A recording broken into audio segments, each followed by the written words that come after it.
So Arsenal's winning streak in the Premier League has been ended by Manchester United. But this is FPL show. My name is Eric Njira. I've got Venant with me here on the Wildcard show. We're going to talk about game week 6, one of the biggest as far as the Premier League season is concerned. But before we speak about the manager of the week, team of the week, and the upcoming game week, Venant, we need to talk about the wildcard because a couple of managers, including me, have already played their wildcards. Okay. And how is it going? Like, are you 100% confident in your team right now? Look, when you play your wildcard, you really don't look like, let's say, the results from that game week. Like, it's a long-term thing because you've been fixing your team that has not been performing well in the last couple of weeks. So for me, I feel I played my wildcard before game week 6 when United are going to play Arsenal, and I did not perform so well, but I feel like good things are coming, you know? Yeah, the good thing with wildcards is it's not like you're not seeking immediate gratification. Yeah, exactly. It's a long-term thing. Yeah. And wildcards, I tend to use them in between international breaks. We've got only one before the World Cup this time, Yes, though. and I'm going to use mine during that period. Well, you know, I've used mine like during the normal international break because Yeah. international breaks do come on the first weekend of September. So we can say I've done mine well. And we can successfully say that you've gotten rid of your regrets. Yeah, I can say that, but the question I'm asking you is, how is the World Cup taking you? Are you happy with your team right now? Are you happy with the current team that you have as far as the World Cup is concerned? Oh, Venant, my team, because I played World Cup, I brought in Dean Henderson. He's been decent like in the last couple of weeks, but this week I think they lost 3-2 to Bournemouth. That was a fantastic comeback. Did you watch the game? Yeah, no, it was part of the goal rush. Oh, I think Chelsea were playing that time. But you saw how they blew a 2-0 lead. I was watching the goal rush. I think Chelsea were playing that time, and then so Yeah, I obviously was we're watching watching the updates the from Chelsea and the Spurs game. the other pitch in the other games. Okay. Trent Alexander-Arnold, you told me about him, but this week he got only one because he was taken off so early. Yeah. Yao Cancelo got 2 points because City drew with Aston Villa, so considered. I followed the scout and he said we should pick on Estupinan. Do you know who is that? Yeah. I know that name. He's from where? He's from which club? Spain. You don't? Brighton. Yes, it's from Brighton. So you know. Yeah, it's the guy who's replaced Cucurella. Yeah, but now I don't think starting the game. I don't know why he got even 1 point. And then my midfield was like color red. There was Martinelli, played United, didn't do anything. I had Fabio Carvalho, but he got injured. I think that was a gamble for me because he's been playing, and now with Hendo injured, scoring goals too. In the next couple of weeks, he's going to be playing for us. And then I had Lucho, that's Luis Diaz. He had performed really well in the last couple of weeks. And I got Sancho. Wow. Sancho scored like 2 in 2. Yeah. And I thought like he would do it. I was arguing about Sancho and Rashford. I went for Sancho, but Rashford scored against Arsenal. Saddam himself was here and he said Sancho is not useless, but he said I even agreed with him. You pick Rashford when it comes to United. I said this last week. You pick when it comes to, of course, when I was blabbing about Arsenal winning and yeah. But I also mentioned that if you have to pick a United player, it has to be Rashford because his numbers is good. And ever since that Saddam episode, he's gotten 37 points. Christ. So, listen. So, frontline, I had Isak. Isak played at Anfield in midweek, and he scored that good goal, and I thought he's going to come good. Did you watch the game? I'm still waiting for him to come good. Newcastle, when did they play? Crystal Palace. They played during the goal rush at 5 p.m. Yeah. Same. And I still think he's going to come good. And he had so many. I watched that game. He had so many chances. You are not wrong in buying him. Actually, that's one of the best decisions that I think at the end of the season you will be happy you did because he creates chances. He the shots on targets. He knows how to play with the Newcastle system. Him and Almiron, who is a differential by the way.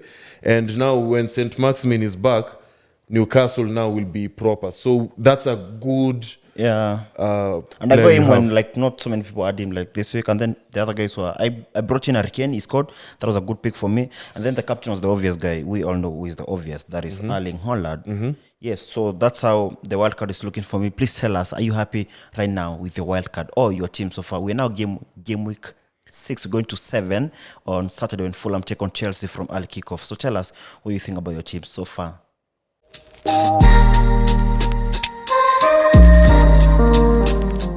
So every week we get to say who is the manager of the week, who is the best playing manager. And this week, someone got 108 points. This week was not really good for so many managers, but one Samali Steven with his team called Hazard 10 got 108 points, and this is how his team was looking like. So he captained Erling Haaland, which is obvious, and he had Mitrovic, who is actually scoring so many goals, so far so good. And this is where now he won it. He had Ivan Toney. Yeah. Ivan Toney grabbed a hat-trick when Brentford were playing this week, and he came out actually on Twitter saying that anawaona nyinyi nyamkum captain when you took him off your teams. Midfield, he still stuck with KDB, and then he had Trossard from Brighton. Remember, Brighton scored 5 on Sunday at 4 p.m. before the big game. And then he had Marcus Rashford, who gave him 18 points. This is a really good team. At the back, he had Thiago Silva. That is the first person I've seen with a Chelsea defender right now. Thiago Silva gave him 8, but Chelsea, they won their game, actually. They robbed West Ham. It was 2-1. They robbed West Ham. Yes, I remember that game. And then you had Van Dijk. Van Dijk gave you a clean sheet, 5 points. But Van Dijk got a yellow card. Yeah. People say he should have gotten a red card. That was a nasty injury. He had Trippier got 8 points. He had Koulibaly 2 points. He's got 2 Chelsea defenders. He's a Chelsea fan. He scored Hazard 10. And then Alisson gave him 10 points. So that guy is our manager of the week. What do you think of his team? Wow. His team is well balanced. I like the fact that he's spread his funds throughout the team. Exactly. He hasn't overstocked one part of the team. I like the fact that he doesn't have Gabriel Jesus on his team. No one has him right now. We've moved on. We knew as soon as a hot hair. Okay, so I like the fact that he spread his funds around the team. The fact that now there's no expensive, no KDB, there's no Heung-min Son. Heung-min Son, I took him off like game week 3. By the shout out to Samali, you are the manager of the week, but top 5 in our league right now, that is the good company FPL. The Cycles, that team is managed by Brandon Maingi, is number 1 now on 457 points. There's box to box register. He got number 2 with 405 points. I think I know that team is by Ndegs or something. Wamnyonyi FC by William Banya is number 3 on 404 points. 1, 2, 3 what amepanda this week. But now Frank Mokaya ameshuka with his team called Framon. Is now number 4 on 403. He got 8 points. And the final one here is from Kevin Kimari, number 5 on 402 points. So that is the top 5. Make sure you stay on the top 5 because by the end of the season, number 1 gonna give him 50k. Venant, skia nakuita Lotan. Venant. How is your team looking like in game week 6? My team, I think with Ivan Toney, I'm glad I captained him, and I talked about he actually was number 1 on my list on the people to captain last week. With now I have 34 points, and De Bruyne and Haaland with De Bruyne with an assist, Haaland with that goal. And then with the other people, it was just single points. 1, 2, 1. It's a good thing, like 3 points. 3 players are giving you like good points. How many points did you get? Overall, I got 65.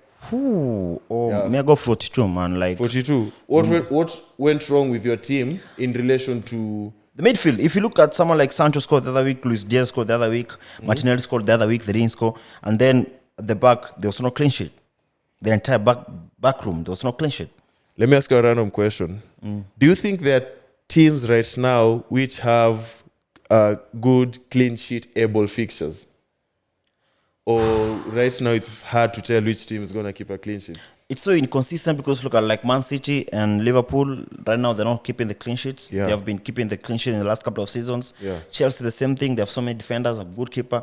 While Arsenal now, they have lost their first game. Although they also, when they were winning, they were still conceding goals. So it's quite hard to tell who is going to like keep clean sheets. But I think by the time we get to game week 10, we'll be knowing like who is now consistent, who's going to do what. And that's when I'm saying right now, I don't care about my team for now. When we get to like game week 10, that's when not to answer. Okay, we have a silver lining though.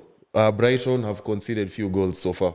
Nice. There's a team with the fewest goals conceded. So if you're thinking about clean sheet, when you hear me talking about the Sanchez, the Veltman, the Lewis Dunk, That guy you mentioned with the funny Estupian. name. Yeah, consider them. Please do tell us how many points you got this week in FPL and take up chini kwenye YouTube comments, and we're gonna read your comments when you come for the next episode.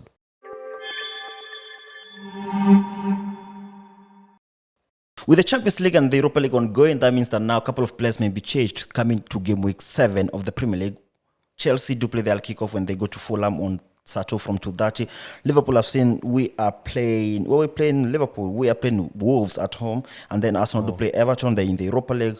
Crystal Palace do play Man United. They're not anywhere in Europe, but Man United are in the Europa League. Man City do play Tottenham. Big game, both teams in Europe. Tottenham in the Champions League. Yeah. Yes, Man City in the Champions League still. So we may see a few changes here and there in the teams. Yeah, that is game week 7. But we can only pick a few captains that you can captain this game week. So that is 3 captains. Venant, what do you think of these fixtures? Do you think Arsenal can come back to winning ways when they play Everton on Sunday from 4 p.m.? Yes, we'll win that game first and foremost too. Have you seen Everton? Yeah, I've seen Everton. Against Liverpool, real title contenders. That's their first clean sheet, and that's their first game they haven't conceded a goal. So their defense is trash. And when you factor in the fact that they have conceded goals when they're away, I'm not even shook. And also their team, like, it's not complete. Guys are injured. Their favorite player, Anthony Gordon, is the only silver lining in that team, or Demarai Gray. Yeah. Those are the 2 people who I can maybe recommend from Everton. Otherwise, I don't see any hopes with them. However, Your guy, yes. you're saying what? Your guy, Ivan Toney, is going to Southampton. That is on Saturday during the goal rush. With that fixture, you'd be risking if you captain him. But if you're looking for a striker to buy, especially somebody who has a good game week 7 and game week 8, Ivan Toney is still high on that list. Yeah. The other team is that Tottenham beat Man City home and away last season. Okay. You remember that? Yeah. And this week, Tottenham are going to Man City from 7:30 on Saturday. And they've got a couple of numbers there. They've got Harry Kane, who is on form this September and last August. While Man City, they have their tapping merchant, Erling Haaland, So who should we go for? In that fixture, if you This is have... Antonio Conte, by the way. And Tottenham know how to beat Man City. Yeah, if you have Kane in your team right now, stick with him. If you're looking for somebody to buy with who's worth Kane's money, I'd suggest to look elsewhere. However, let me just speak on now, let's say, my captains and the teams which have good fixtures. Right? Yeah, that's for game week 7. Yeah, and also 8. So, captains, Rashford, Isak is okay. Ivan Toney, Watkins, and the usual Arsenal players.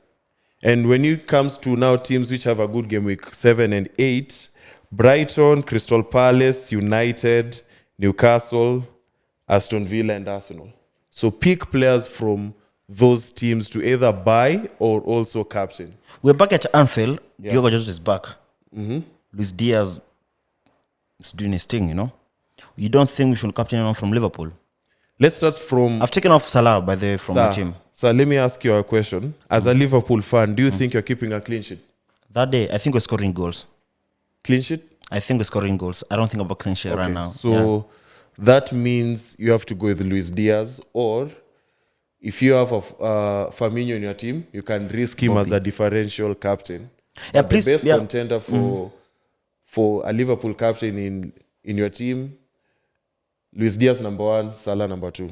Yeah, so please keep an eye on who starts for Liverpool on when they play the Champions League, because Jurgen Klopp may change. With now Diogo Jota back in the team, there's Bobby Firmino who is on form, and obviously the guys like Darwin Núñez, we really are not sure is going to start on Saturday when Liverpool visit, or when Liverpool do host Wolverhampton Wanderers. But Venant, we need to pick the final 3, like these ones you say, these are the final captains that we should pick. We've mentioned so many fixtures, and we're going to confuse people about that. Let's pick like 3 people from game week 7 that we know this.